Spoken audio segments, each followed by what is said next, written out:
Good day kapadyak! Sa video natin ngayon, checkin natin itong rigid fork ng Kinesis. O, tara! Kung bago ka lang sa channel ko, huwag kalimutan mag-subscribe at i-click yung bell icon para notified ka sa mga future videos ko. Iba-like na rin. Okay, so mayroon na naman tayong rigid fork na tetestingin. So ito guys, nabili ko kina Phoenix Wright sa Facebook Marketplace, yung supplier ko kung saan ako kumukuha ng mga pyesas. So syempre, ilalagay ko yung link nila sa description. Merong straight, merong tapered, meron ding tapered na through axle. So tatlo yung options mo. So sa box pa lang, kahit hindi naman flashy yung box na katulad sa weapon, alam na natin na magandang quality to. Hindi yung pag dumating sa'yo, naka-bubble wrap lang. Oh, okay din may warranty card. Pero syempre hindi ko alam kung gagana pa to. So itong Kinesis gawang Taiwan, ganun din, meron din silang factory sa China.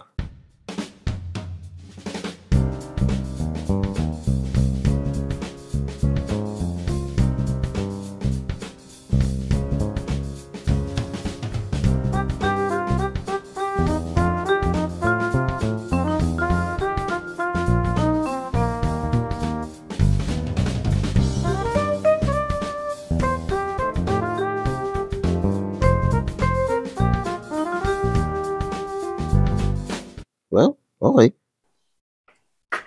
Gusto ko yung aesthetic ng pagiging rigid fork niya. Hindi siya yung mukhang generic. Sobrang gaan niya guys. So, timbangin na nga natin. So, ang timbang niya guys ay around 850 grams. Wow! Damn! So, bakit sobrang gaan itong fork na to? So, meron akong nakita dito. Yung SPF. So, ang ibig sabihin ng SPF, guys, super plastic forming. Walang halong biro, guys. Isa tong blow job. Sana all.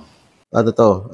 Isa tong blow molded na rigid fork. Hindi siya yung parang injection molded or machined. So, ganito, guys, yung SPF o yung blow molding. Ito yung material natin, tapos ito yung mold.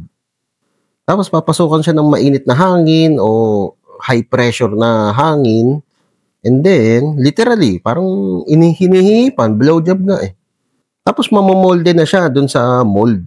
Ang welding points lang itong part na to, yung pinagdugtungan ng dropout, saka itong sa may crown. So yung brake mount pala nito guys, post mount so pwede mo na dyan irekta yung caliper mo, tapos 160 yung size ng rotor. Maglalagay ka na lang ng adapter kung mas malaking rotor ilalagay mo. Yung steerer tube niya, straight talaga yan. Mula dito sa dulo. The best part here, naka-internal cabling siya.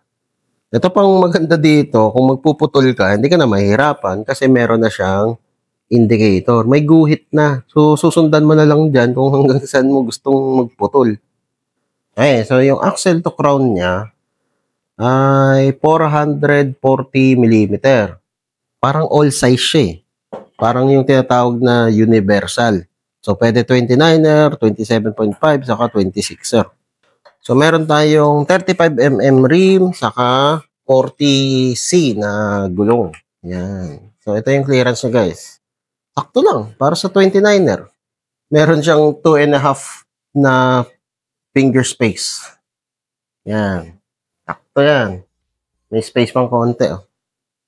Okay, so ite-test fit ko muna to dito kay Intense. Tignan ko kung anong mangyayari. Kung anong itsura niya. Okay, so ito na guys. Naikabit ko na. Medyo maangas siya. Test fit lang naman kasi madami pa akong compromises na gagawin. So ang concept ko kasi dito guys, yung sinaunang suspension bike.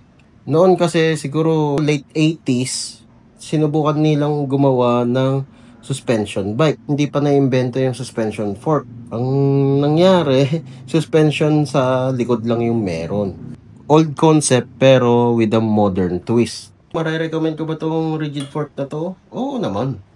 So part score ko dito, 10/10. Okay, so kung nagustuhan mo tong video na to, di ba like, o kung may katanungan ka pa o may gusto kang idagdag, comment down below lang. Okay, so yun lang. Ayos! Whee! O kapadyak, kung na-enjoy mo itong mga video ko, di ba like at i-share mo na rin sa mga tropa pips mo. Makakatulong ito sa channel. Kung gusto mo pa manood ng ibang video, ito, meron pa tayo. Hindi tayo nauubusan. Ayan, katulad nito, saka ito. Nood ka na.